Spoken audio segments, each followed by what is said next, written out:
Brosser le bilan des activités de Mbongi, facilité locale pour le renforcement des capacités pour l'année 2014, était au centre de cette assemblée générale organisée par cette organisation non gouvernementale. Ont pris part M. Jean-Marie Mwanda, PCA de Mbongi, FLRC, Adrien de Kissa, secrétaire exécutif, qu'entouraient les 3 assistants de cette structure paysanne ainsi que tous les membres de l'association générale de cette ONG qui assure le renforcement de capacités et des compétences des producteurs agricoles. Prenant la parole, Adrien de Kissa, secrétaire exécutif de Mbongi FLRC, s'est attardé à exposer le plan d'orientation d'action Mbongi 2015-2017. Selon lui, il estime que Mbongi étant une structure qui se cherche encore, compte sur tous ses membres en termes de recherche de partenaires car sur le 100% de montant alloué dans le fonctionnement de cette ONG, l'Organisation néerlandaise pour le développement en sigle SNV ne disponibilise que 60%. Nous tous, comme ce que le PCA a dit, nous savons que le Mbongi est à sa 2e année. 2e année signifie Mbongi c'est encore une structure neuve. Structure neuve signifie une structure où les réalisés ne coïncident pas vraiment avec le prévu. Il y a encore beaucoup de zones d'incertitude pour une structure qui est encore en phase d'installation ou en phase de démarrage. Le deuxième contexte, c'est que nous savons qu'au démarrage de Mbongi FLRC, il a aussi démarré un projet qu'on appelle LCDF et que ce projet est financé à 60% par la SNV et les 40% du budget sont à chercher ailleurs. À vous, membres de Mbongi, et aux clients que nous finançons, qui doivent contribuer à raison de 20% de leur projet, ainsi que à des partenaires financiers qu'il faut rechercher. Le troisième contexte de travail de 2014, comme ce qu'a dit le PCA, a tourné autour du retard de financement des fonds par la SNV. Comme ce qu'il a dit, quand il y a retard de financement, ça bouscule même les prévus en termes d'activités à réaliser et voire même en termes de résultats à atteindre.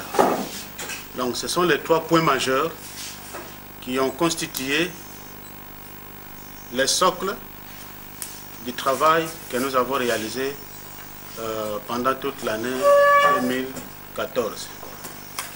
Quels ont été les défis majeurs? Les défis majeurs, comme ce que j'ai dit, c'est de produire des résultats déjà prévus à partir de 2013, voire même à partir de 2012, pour une nouvelle structure qui commence, dont il y a plein de zones d'incertitude en termes surtout de mobilisation des fonds. Une structure qui naît, nous tous nous sommes, je crois, dans le monde associatif, que souvent il est difficile de voir une structure qui naît et que finalement qui commence à mobiliser des grands financements. Souvent il faut attendre 5 ans, 10 ans, c'est enfin que vous commencez par des petits financements, on commence à vous connaître, à vous découvrir et enfin vous pouvez accéder à des grands financements. Le deuxième défi majeur, c'était qu'il faut rechercher le financement extérieur. Dans le budget qu'on a fait, le budget triennal qu'on avait élaboré en 2012 avec la SNV, cette année, Mbongi devait mobiliser 250 000 € dans les 40%. 250 000 €, parce que dans le budget global, comme ce que Papa Soumbo a dit, le budget global de LCDF, le budget triennal, c'est de 1 520 000 €, dont la SNV doit donner 900 000 et il faut aller chercher 610 000 ailleurs.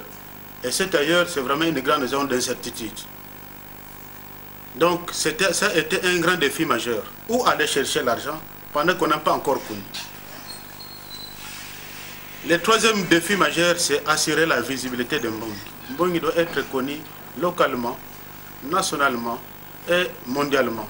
Ce n'est pas aussi facile. Donc, ce sont les trois grands défis majeurs qui ont été pour nous à relever pendant toute l'année 2014.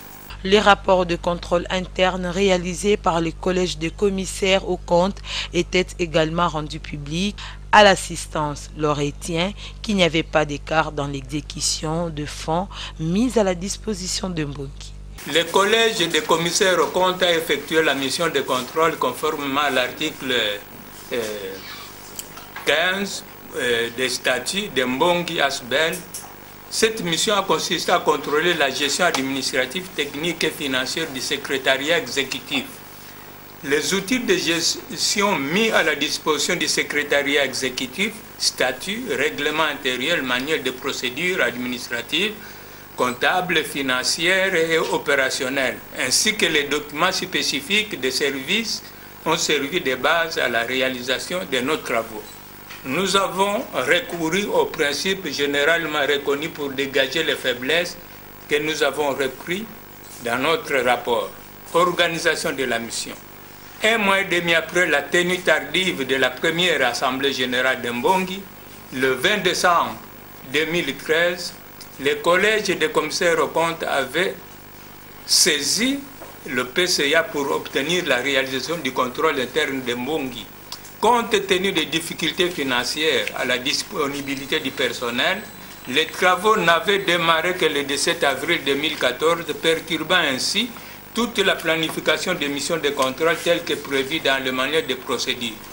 Au préalable, la commission de contrôle avait élaboré le TDR de la mission envoyée au PCA et au SE.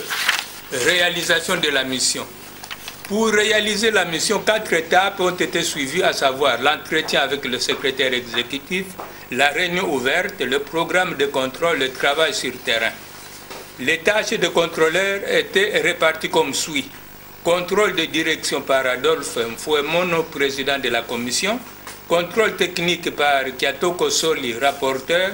Contrôle des finances par Joseph Koua, membre. Au sortir de cette assemblée générale, Jean-Marie Mwanda, PCA de Mbongi FLRC, s'est exprimé en ces termes.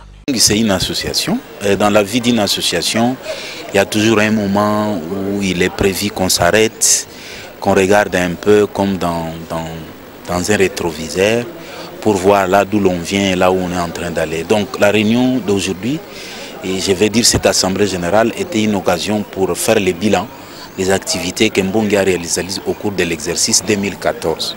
C'était ça en fait le fondement de cette réunion, de cette assemblée générale. Mbongi, c'est une plateforme des organisations paysannes et des ONG du Bas-Congo qui ont un focus sur l'agriculture.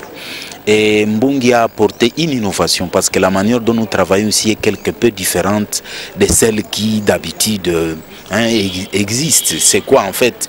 C'est que souvent un partenaire vient avec des moyens et bon, va auprès des potentiels bénéficiaires, dit bon voilà, moi j'ai des moyens et les paysans expriment les besoins et lui apporte les moyens pour résoudre un problème. Ici, bien évidemment, il faut résoudre des problèmes, mais l'approche que Mbongi utilise, c'est quoi? C'est que les paysans expriment des besoins en formation, en renforcement des capacités. Et nous utilisons l'approche marché, c'est-à-dire d'un côté, il y a les fournisseurs de services, de l'autre, il y a les demandeurs de services. Les demandeurs de services, ce sont les paysans. Les fournisseurs de services, ce sont ceux que nous appelons des LCB, c'est-à-dire des ONG qui disposent d'une expertise. Les paysans expriment un besoin, par exemple, en renforcement des capacités, c'est-à-dire, par exemple, une formation sur des nouvelles techniques culturelles et des choses comme ça. Et au milieu entre les paysans et les LCB, qui est une ONG qui dispose d'une expertise dans un domaine, se trouve Mbongi.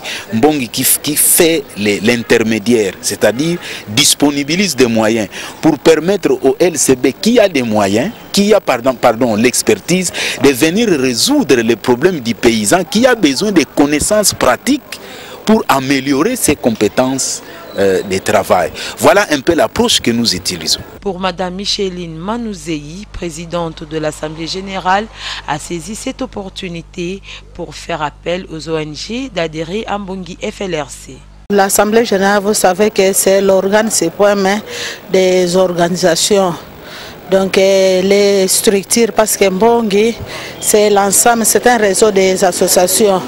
Donc les associations qui n'ont pas encore adhéré à Mbongi, nous leur prions de venir déposer leur droit d'adhésion qui est de $50 et les cotisations. Il faudrait que les associations, surtout les associations féminines, participent, adhèrent massivement dans Mbongi. Rappelons que l'organisation non gouvernementale Mbongi FLRC est située au numéro 714 sur la route de Matadi, au quartier Tomate, dans la commune de Matadi.